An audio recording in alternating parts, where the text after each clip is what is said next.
Hello, everyone. I'm Diane Grissel. This is the Silver Disobedience Perception Dynamics podcast. We're going to have a really interesting conversation today.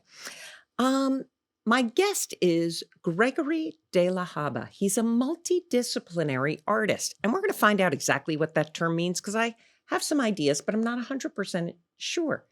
But he explores gambling, addiction, modern man, how culture, our current culture and society is seeing men today. So that's going to be interesting to explore. And a concept called Duende. And I cannot wait to learn more about that in particular, because it definitely aligns with a lot of what the theme of this podcast is all about. So thank you, Gregory. Thank you, Diane, for having me. It's a pleasure to be here. And did I pronounce that right? Duende? Duende, yes. Duende, yes. My little bit of Spanish, 7 years of it. I'd like to think I can still get the accent where it belongs. You did it right. So tell me, multidisciplinary artist, what does that mean to you? Well, it was a term applied to me by one of the art writers who wrote about me in the past. And it just referred to the fact that I do many things. I write, I curate, I was a publisher back in the day. I do sculpture, drawing, but primarily painting. That's what I set out to be early on, a painter. How would you describe your paintings? I've seen them online, and everyone will be able to see them in links below with this podcast. But how would you describe your painting? It's very unusual. I have two types of paintings these days. One I see more as graphic and more as a drawing, like doing a sketchbook work where I plot out ideas, where I experiment with colors. And that series of work are what I refer to as my New York City portals. For years, I've been documenting the photos. I've been documenting the doors in New York City that all the street artists slap their stickers on, do their graffiti. My favorite place to take pictures. I look for those doors that are covered. I'm like, there's something behind this, and it intrigues me. And so I take the photo, I print it out on large sheets of canvas, and then I begin doing painting on top of that. And I use the photograph as an underpainting. And, whether I'm creating my own graffiti on top of it, my own stencil work. But early on, I began delineating the work with a neon light that went around it, just to highlight something. I felt it needed a border of sorts. And after I was painting that light for a while, I realized that there's more to this line, this painted light, that I could, investigate. And so I began doing what I call my light paintings. And it's just pure oil paint on linen. And it really began after COVID or during COVID, when it seemed the whole world just went dark. And, Thus friends, friends were dying. AA meetings were canceled, but the liquor stores were deemed essential, and that was marvelous, wasn't it? Interesting twist in insanity. And so, I lost a few really good artist friends, and my two sons were in high school, missed the opportunity to go to concerts and their proms, and it was just dark and bleak, and all those themes that you mentioned earlier that I investigated my entire life, masculinity, duende, addiction, gambling, things I experienced and tried to create in these narrative paintings, I pretty much tossed out the window, Diane, because I just wanted to be and paint light. Growing up, I was never a fan of Rothko or any of the abstract expressionists, de Kooning, Jackson Pollock. But when I was in my mid-20s, I see this giant Rothko painting at the end of the tunnel underneath the National Gallery. And it was literally the light at the end of the tunnel. And here's this painter conveying all this emotion to me with just 3 colors. And as I further investigated Rothko and realized how much he drank every day, which was a bottle of, Johnny Walker Red every single day, because I knew the guy who bought it for him, his assistant, Cowboy Ray Kelly. You begin to see that there was a certain melancholic undertone to his work. Right. It was emotional, but it also had an air of desperation and depression and darkness. And so my latest work, and the work that's getting a lot of attention, are these light paintings. Mm-hmm. And can you describe what you mean by light? Yes. If you look back in history, you could look at somebody like Caravaggio, who created these fantastic realist paintings in a style of painting called chiaroscuro, light and dark, dramatic lights and dramatic darks. How he created the light, the underpainting he used, the lead white paint, the glazing, it just made the paintings pop off the wall. Mm-hmm. And so with my light paintings, I focus more on the light side, not the dark that, makes it, have contrast. The contrast, depth. Right, the opposite, right? So what I'm doing is I'm just creating a line on the canvas that is just glowing. That looks like that's what it looks like. It looks like somebody took yes. And when you post it on Instagram, people think it's just a neon light and it's written off. And I would never do something so silly. It's very kitsch to me. Just put a neon light on the canvas, because many artists do it. So I paint this light line. And it glows, and it's all about vibrational frequencies, tapping into the invisible, because I feel that we are all created with this magical light, I agree with that. Thank you. Yep. I definitely agree with that. And I just really felt that after COVID, people needed to come back to the light. They would appreciate seeing a painting that was of the light, So that's what's happening right now with my latest work, painting this light. It's very cool, when you talk about light and the depth. It always cracks me up when people say, well, that's very black and white. Because, black and white to me is a Sharpie on a white piece of paper. Mm-hmm. Otherwise, there is not a heck of a lot of black and white. Maybe if we wanted to get philosophical with murder, that's a, right and wrong. You kill somebody or you don't, but there's very little black and white. And in your art, when I saw the lights going, I'm like, wow, this is light. It feels good when you look at it. Mm-hmm. And the varied nature of how you're moving the light around from one of the pictures to another. And that movement is what I call composition. And I'm composing a line or a set of lines that are basically in dialogue with one another. Mm-hmm. And you might look at it and see, two dancers, a ballet. And that's what I feel. The composition is what really creates a great painting. It's what captures,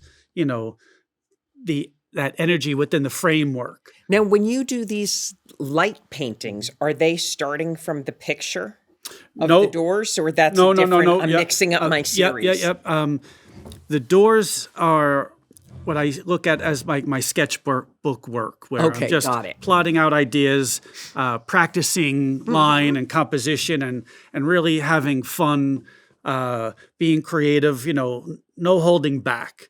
Mm-hmm. The light paintings, nothing is by accident. Everything is composed with thought. Mm-hmm. Sometimes, things happen while you're painting that, like maybe some aerosol dust from the brush when you're flicking it might, float down on the bottom of the canvas that's sticking out, and that little dusting, is a beautiful accident. Yeah. And you leave it. But each line is methodically placed, and that's what I love to do is create compositions that are compelling and that are inviting and that make your eye travel within the painting, because you don't want to get stuck on one, Right. spot. You want it to float throughout and go in and out of the painting. That's what I feel is what makes a great painting, when you can walk into it and just get lost in it. Now, duende. Mhm. It's a Spanish origin concept. Yep, it's Can my you favorite explain word in the that to Spanish us? language. Yeah. And it has a bunch of meanings. The primary meaning that most people know it as is as a like a dwarf or a gnome that lives in the back of the house, or underneath the mushroom somewhere, or underneath a tree, and it's You an brought back evil memories spirit. there. When I was a Yeah. little kid, I used to love to go in the woods. We lived out on Long Island when it wasn't that developed. And when you could find the holes in the wood, like at the base of a tree, Right, where right. I don't even know what you call those. We used to It's call them hollowed stink out. holes, Yep, because yep. sometimes they just stunk if you put your hand in. And I think of how as little my God. kids, we put our hands in those holes, because sometimes you'd find flowers in them. You'd find the jack-in-the-pulpit wildflowers. So And you're the bringing back raccoons a live in fond them. memory. Yeah. Yeah, who was living in there? I always wanted to know. And I was looking for those fairies, those little elves as a kid.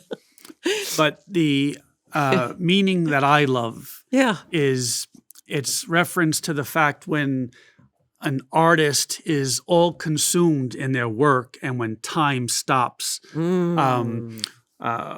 when a surfer's, riding the nose of a surfboard or in the barrel of the wave, and they're just totally immersed Yep. in that art, or the moment in between a bullfighter and the bull, when they're both staring death in the Yes. face. That moment in between is duende.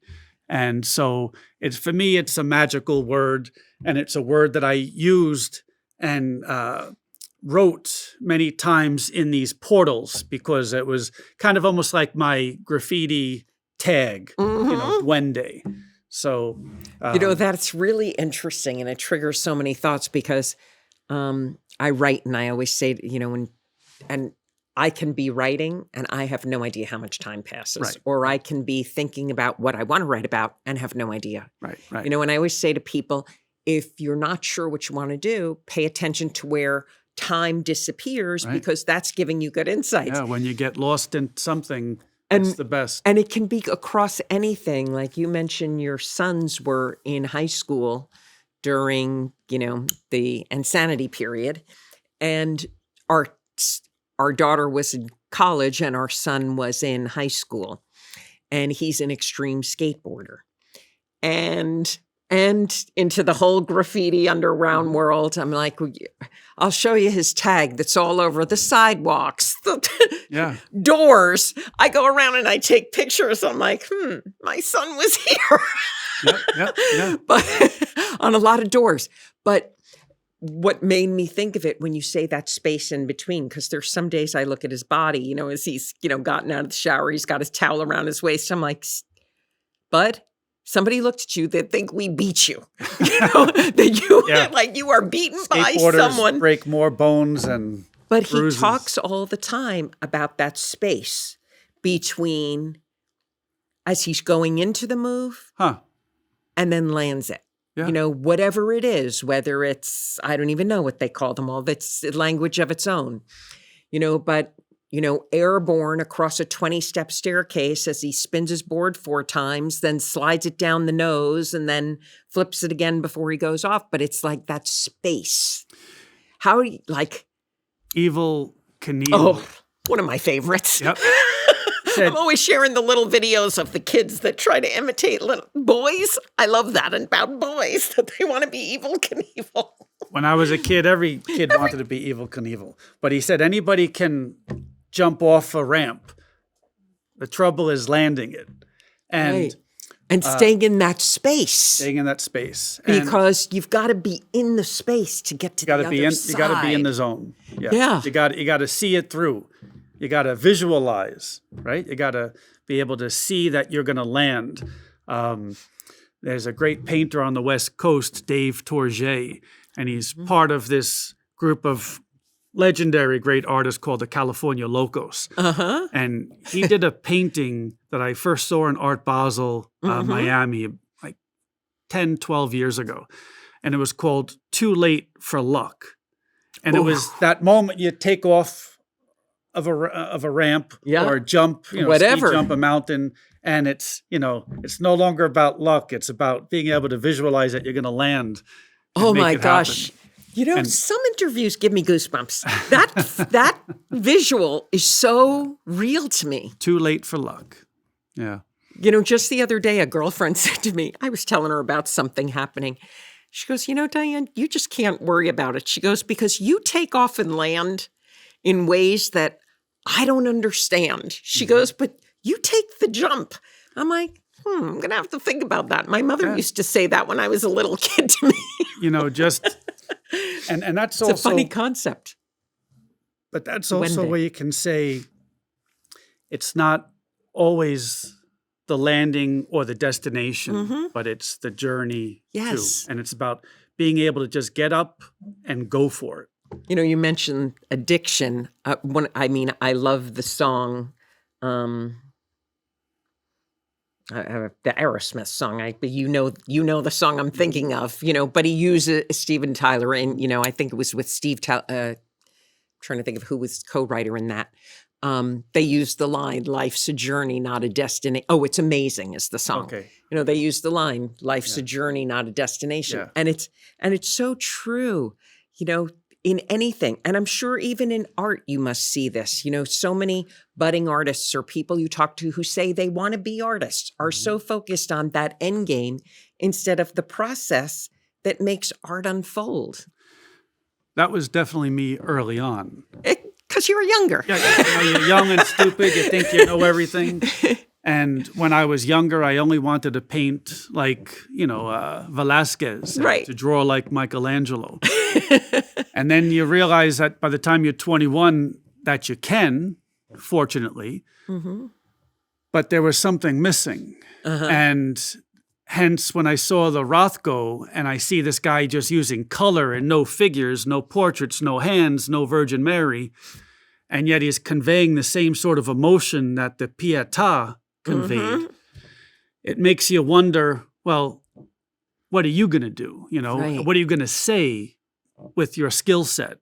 And, because for years it was just all about acquiring that skill set, being able to paint from life, being able to draw a model, a cast. And in that kind of a skill set, you can actually grade it. You can say on a scale of 1 to 10, it's a 0 or it's a 5, or actually that's a 10. With abstract art, can you really grade it? And, I used to give all the ABXers a non-passing grade because for me, it was just child's play. But as I matured and realized, what am I going to say? That's when I realized that art isn't about just skill. It's about creating a unique visual vernacular. And all these artists that I made fun of as a kid, as a teenager, I realized what they had was their own language. Yes. And it's taken me a lifetime, Diane, to find my own language. And I'm finally tapping into it now. And what's wonderful is that people are also recognizing it. I love that you said that, because we live in a world of a lot of, maybe it's social media, maybe it was just something that was going to happen no matter what, but imitation. And we've always had imitation. There's why they have the expression, imitation is the sincerest form of flattery. But finding that, I really dislike the word authenticity because I think it's so overused, but finding your personality, finding your uniqueness. I always say to people, you know, some people believe in God, some don't. I don't believe there's any atheists in foxholes. I believed that a long time. And, you know, so you find whatever your definition is. Yeah. But I would say, you know, if I was, what do I think, you know, I think hell can exist on earth. Yeah. For sure. Yeah. I've been there. You know, hell can exist on earth and so can heaven. And if there is an afterlife, whatever anybody wants to believe that is, I always say to them, listen, if you want to debate about that or think about it, just say to yourself, if someone said to you, if some higher power said, when you were on earth, did you take advantage of showing the world, finding your uniqueness? I made you a one of a kind. Did you take the time to find that uniqueness, nurture it, and show it somehow? I don't care if you showed it taking care of your children. Or even acknowledge. Or acknowledge it. Yes. Yeah. It's no easy feat. It's not. No. You know, it's not. And it's also a blessing to be able to do that. Because sadly, most people are just trying to make ends meet. But you can be trying to make ends meet and still do that. You know, I interview people through all walks of life. I have friends through every walk of life. My brother's a high voltage guy. You know, your lights, you know, you hit not you. Somebody hits a light pole, he's the first one there to make sure the fireman can then, you know. So you can find your passion in anything. Yeah. You just have to find it. Some people have the good fortune of making money from it. Some people follow their passion and never make money from it, but they're happy following that passion. Yeah. I think that's why role models are so important. And having a guiding light, a teacher. You have a role model? And are you a role model? Let's do it both ways. Well, I can definitely be inspiring to others because I've always viewed my life as blessed. I've always been able to give.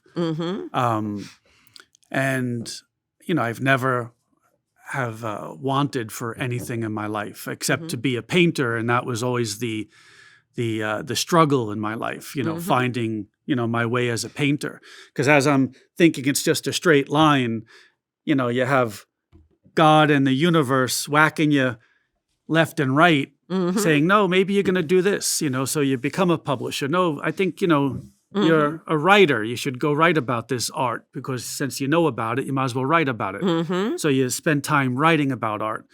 And then, you know, because you are a native New Yorker and you can make things happen, you begin curating because you know how to connect dots. And so all these avenues open themselves up as you're just trying to pursue something. And, you know, it was the most elusive of all of them, you know. Even like, you know, I didn't, as a teenager, see myself as a married man, but yet you find the woman of your dreams, you married 31 years, then you find out you're a father, and then you're a father again. And again, it's, you know, all diversion taking you away from your course of being a painter. No, that's a funny one. Chuck Close, I remember reading an interview with him one time. And he said he did his best work after his stroke and when his kids left the house, because all of a sudden he was building up to it. But then he had no distractions. And even though he was in that wheelchair, you know, working like extremely difficult, you know, trying to get into those little squares, he was, you know, sliding back in his wheelchair to go back and forth. So what I was going to say is that diversion, though, it's a magnificent diversion. Yes. As long as I agree with you. Don't get discouraged along the way and feel like it's a weight that you can't carry, you know. I think my kids made me better at everything I do because they challenge you in ways, patience, you know, explaining stuff differently, listening, exploring them. It also saying, puts let me things figure out in perspective. Big time. You know, and as an artist, you need perspective. Yeah. So yeah, having children was the best thing I ever created, Yeah. for sure. And you realize, as you're taking them to all their sporting events and dropping off at school and picking them up from school and seeing what troubles they're having in school and whatnot, you realize, what a blessing it is just to even look at art at the end of the day, let alone be able to make it. It's interesting. You've transitioned your art and things you've done a few times, and Mark Beard, who you may know, who's one of the foremost painters of the male nude in the world, and he did like the panels at Abercrombie when they had the big murals. He redid the art at Bemelman's Bar. Really cool stuff. But one time I read in an interview that he paints under 5 different names, including one being a woman. And why he started to do that was as his art would evolve, you'd have all the chimers, the critics say, well, he's lost his way. He no longer knows what he's doing, or the vibe's not the same, or this is not of the same quality, or it's such an interest. So he's like, fine, I'm going to do what I want, but I'll do it as different people and you'll never know. Very clever. I was yesterday was Calder's birthday, Alexander Calder. Uh-huh. And so I was watching a documentary on Calder, and he didn't call his works art. He called them objects. This way he wouldn't have to worry about defending whether it's art or not, because he was making these, mobiles that were, just a whole, breakthrough in the sculptural arena. Yeah. So I thought it was great, because he didn't want to bother having to defend himself. Right. And, the last thing an artist should do is worry about defending himself, or even worse, judging themselves. Mm-hmm. The artist should just be in their studio painting and painting or sculpting, whatever it is they're doing, and then just move on. How do you define the word artist? What does that mean to you? Simply put, somebody who makes art, somebody who works with their hands. Kind of like the Neil Gaiman thing, make art. Yeah, a creative. I always like the word that Disney applies to their creatives. That he calls them Imagineers. Yes, they're imagining, something that's never been seen before, and somebody who creates something. It's interesting. You never say existed before. The difference of artists should just create art, because when people tell me they want to write a book, and I've written a lot of books, business books, not imaginary books, or health and the different categories, but not that I say require a lot of imagination. It's more like recall of things I'm thinking about. But when people tell me they want to write, I say, listen, you want to be a writer, write. Just write every day. Allocate some time. Say, ideally, you want to pick a time you have an hour. But promise yourself you're going to do it for 10 minutes, 5 to 10 minutes. And if at the end of 5 to 10 minutes, the page is blank or you're repeating the same sentence, close it up. But if you feel you're in that flow, make sure you get to use that full hour and more if you have it. But write, don't edit. Right. Editing is a different process, and you write as well. So do you think that's the same with creating a painting? Yes. There's times that you do have to edit and, be that critic, but it's not during the process, not during the Duende moment.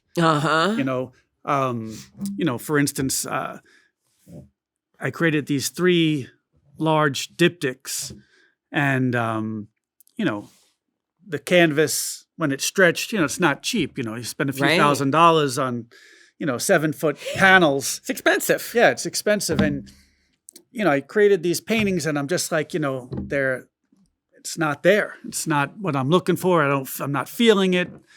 And so I folded them up, put them away to the side, and forgot about them for about 6 months. And And then when I look back at them, I'm like, it's not as bad as I originally thought, but I know now what I'm going to do. And so, a new day brings a fresh eye, and the fresh eye can see things perhaps more clearly than a tired eye. Right. So there's that.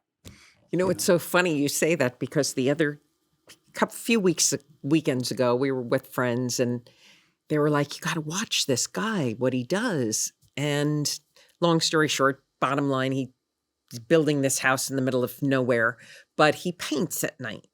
And they're like, you got to see these paintings. So I'm watching him and he's spending hours, they've time-lapsed it, but he's hours just painting the canvas black. So I'm like, okay, got that. Then he starts painting things on it. Next thing, he's covering all the black with orange. Right. And there's no more black in the painting. Right. And I was and then he did this repeatedly in different parts. I'm like, I'm waiting for him to take his fingernail and like scratch through on those things like they had as kids where there would be all the layers boards, and you scratched it. Mm-hmm. Like, what's going on with something like that from an artistic mind? My opinion on that? That he has no idea where he's going, or is he layering on purpose, or just kind of letting it unfold and saying, well, black looks good on this white canvas, but in a minute it's going to be orange. All I can say is, my portals are about layering. Uh-huh. What you see on the surface, whether it's people or a painting, and what goes on underneath are always two separate things. Mm-hmm. And so the portal paintings, the underpainting is that raw angst of the city. Mm-hmm. And what I'm always trying to do is create the calming light on top of that. It's like a yin and yang, right? Chaos and calming, because having that duality is what makes things very interesting, and that's why in life, when I was pursuing my art career, and when all these other things came into play, the curating, the writing, the publishing, the marriage, the children, I just saw it as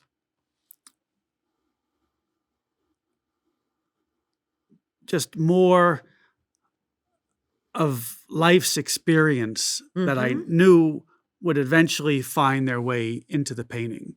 It's like I feel like I had to live life first before I found, my style. Mm-hmm. I had to really go off and experience all these things, because it just made me a better painter, a more understanding painter, a less judgmental one. Because when I was young, I was just a judgmental, moron. If it wasn't what I wanted, or in the style of an old master, I wrote it off, and but I had to go through that process and edit it out eventually. Yeah. You talked about the angst of the city, and I gravitate towards graffiti.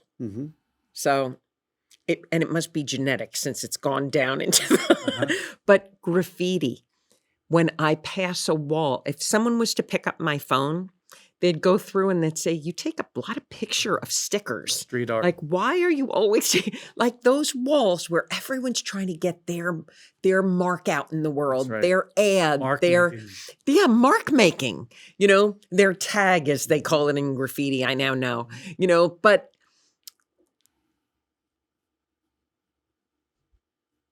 you said angst of the city. Where do you tie those two together? One of my dear friends, his name is Tag. Is he a graffiti artist? He is a legendary OG from the early 80s. Okay. In fact, he used to have these... I'm telling our son about this. He would have chalkboard battles with Keith Haring to see who could, scroll on more chalkboards in the MTA subway systems. He's legendary. He's tagged, trains and buildings, for the last, 50 years, 40 years.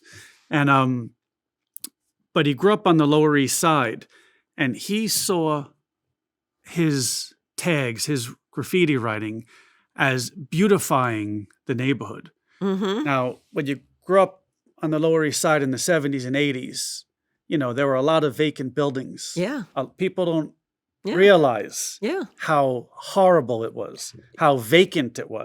Somebody recommended the movie Dinner with Andre. Yes. Which I had never seen. And I was trying as fast as I could to snap pictures of the subways, No, in the late 1970s, which I remember, Yep.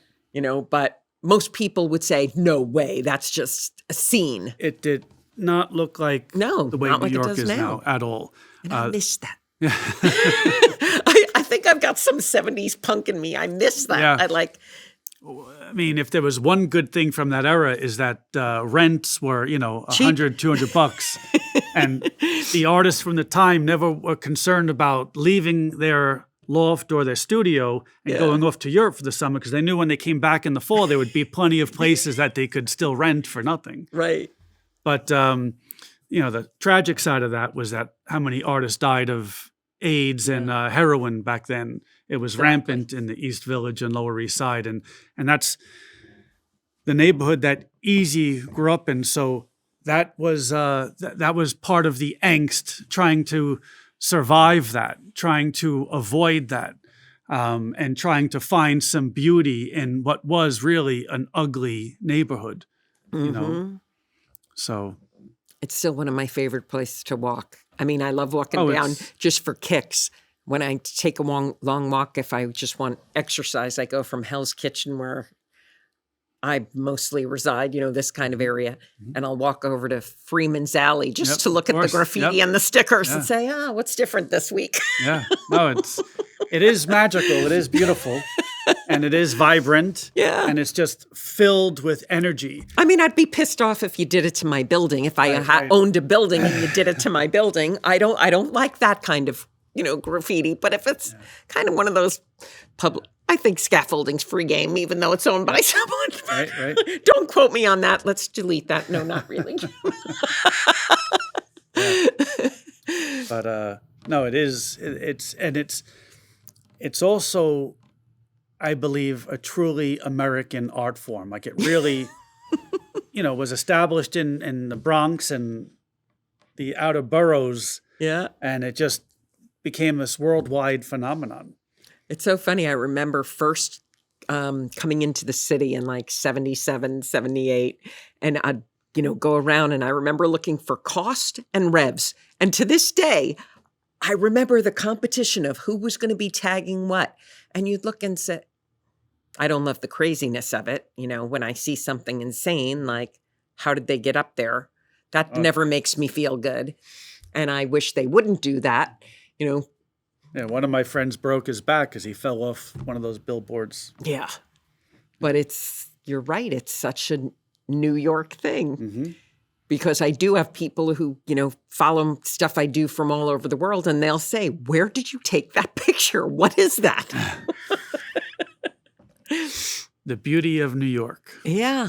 Mm-hmm. There's a lot of creativity here. Mm-hmm. And where do you find your most of your inspiration comes from?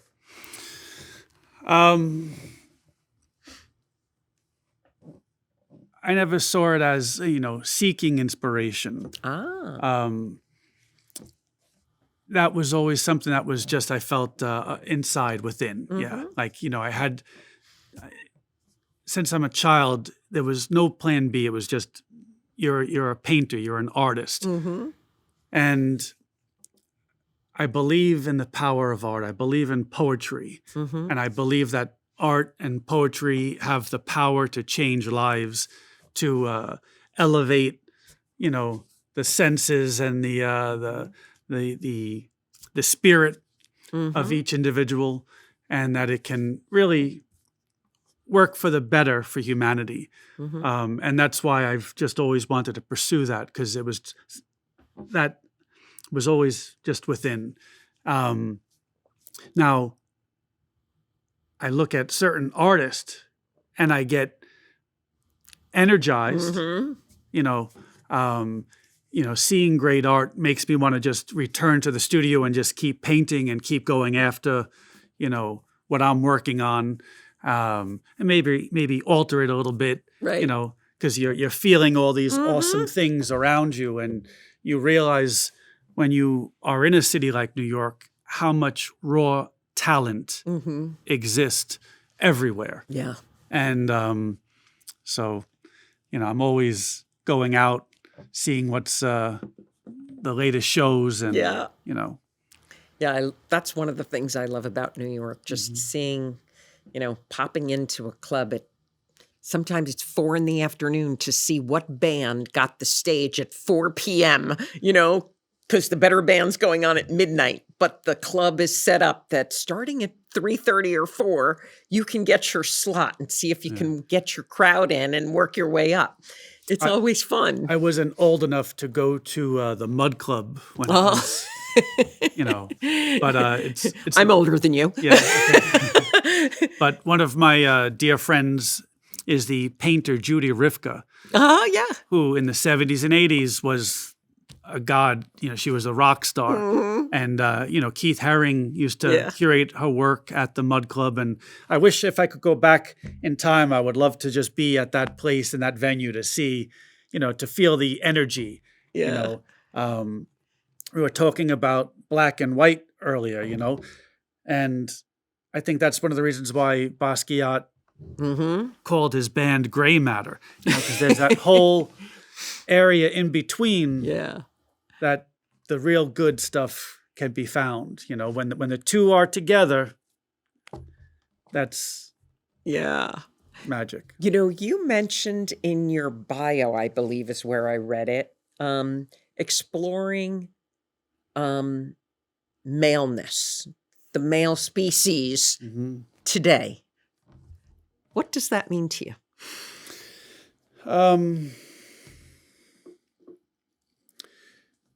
Again, that was something that someone else wrote. Because a lot of my earlier paintings were self-portraits. And,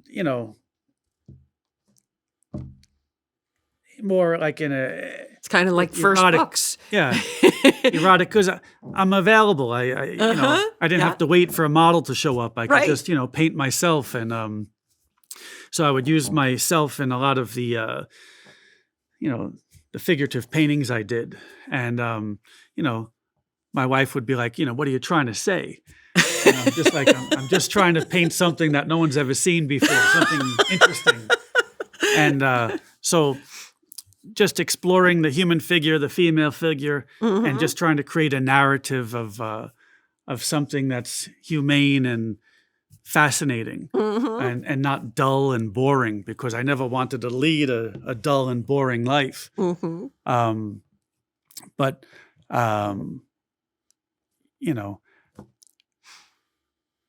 it was when I became a father, though, and I had my first son, I realized one day when he was looking for the remote and I yelled, "It's on top of the TV." And he just froze up. And he was only 2 or 3 years old. And I'm like, what? I'm saying to myself, what the hell am I yelling at this kid for? He's just looking for the remote, And I realized then that we've all been there. The only people who haven't been parents. Right. And I just realized that I need to let this little light shine on his own. And I have to be mindful of my very masculine dominance over it. Dominant figure. And so I did a few paintings where, my children are maybe in a small rocking horse and I'm on a, real life horse. Stallion. A stallion. And so there was that, not so much masculine, but more about being a father. Yes. And allowing, this young child to flourish as I'm watching guard, On that note, do you believe that art imitates life or life imitates art? Or is it a merger of the two? Oh, 100% a merge of the two. Because, I've spent most of my life in a bar. McSorley's Old Ale House down in the East Village. I've been drinking there since I'm 13 years old.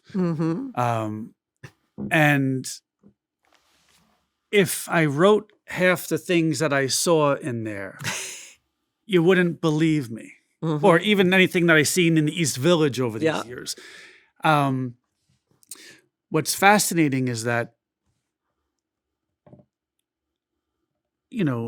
as busy as we are, I can bring two different families to sit at the same table. And just coming in off the street, turns out they're from not just the same state, but the same neighborhood and live around the corner from each other. Like if you write something like that in a book, you'd be like, no way. How many times people have met their significant other in the bar. Just by chance encounter. There are certain things in life that if you created art from it or a movie, it would almost be too far-fetched. And yet life unravels as such. My mother died on a Saturday at 3:21 in the afternoon. And because she played pick 3 and pick 4 every single day of her, senior life, and she watched, Jeopardy at 7, the New York Lotto drawing at right in between, and then Wheel of Fortune. I figured, that night I'd go to St. Pat's. I lit a few candles in her honor, and then I, went and bought some Lotto and played 321, and wouldn't you know it, 321 pops up on, the pick 3 that night. And, my $20 bet paid $12,000. Oh my gosh. Like, why does that happen? Right? I believe in synchronicity. Oh my God. And so life is fascinating. And there are those moments that I feel the universe is whispering to you. And you have to be willing to listen and be open to believing. And when you are, magic happens. Gregory de la Haba, I could not have picked a better way to wrap up this show than what you just said. Well, thank you. And unfortunately, we are at the end of our show. That was really quick. Oh my gosh, isn't it? I mean, this was a fantastic conversation. I really appreciate your time. Thank you so much, Diane. It was lovely being here. And what a great ending.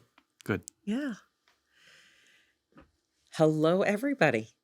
I don't know if you watched through this whole episode, but you're going to want to, and you're going to want to share it with your friends. I'm Diane Grissel. My guest today has been artist, multimedia, multidimensional, multifaceted artist, Gregory de la Haba.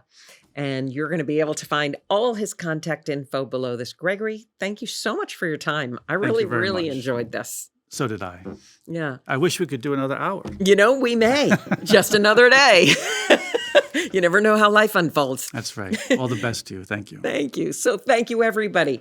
Again, we're at Iconic Manhattan Center in TV Studio 2. Please subscribe to the podcast, Silver Disobedience, Perception Dynamics. You can find it on every channel, 25 plus countries and growing, and also on YouTube. And just check it out and share it and enjoy. We've got some really great interviews happening and coming up. And this one is one your friends will absolutely want to watch. Take care.